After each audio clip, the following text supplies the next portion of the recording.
So what happens if you come across a piece of property that's owned by a corporation or an LLC?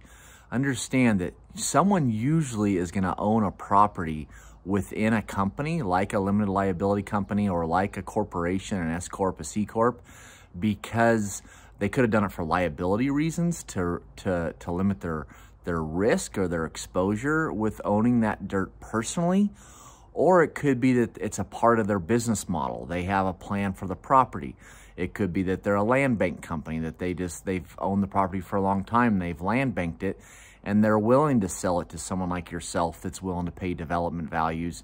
You take it through the approval process and sell it, or develop it and sell it, whatever your intentions are with the property.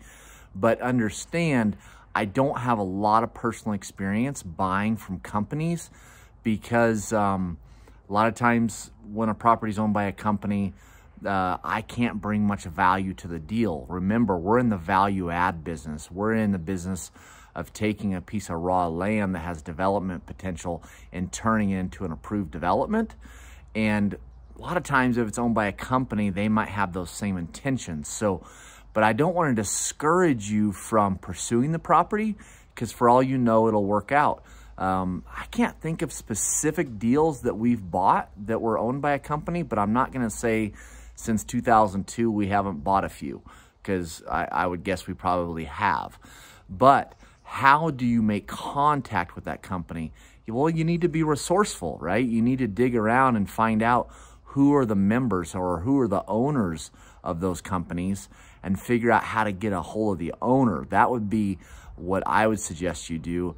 Not to say that you can't talk to the receptionist at that company or whatever it may be, but I'd be figuring out how to find the owner, because there's a chance the owner's interested in selling, even though someone at the company, like the receptionist or whoever, might think they have no interest in selling. So I would be resourceful, and I would dig, and through different resources, you should be able to find that owner and reach that owner. And for all you know, it'll work out, and they'll be interested in selling it to you for what you're willing to pay. So with that said, take care. All right, see ya.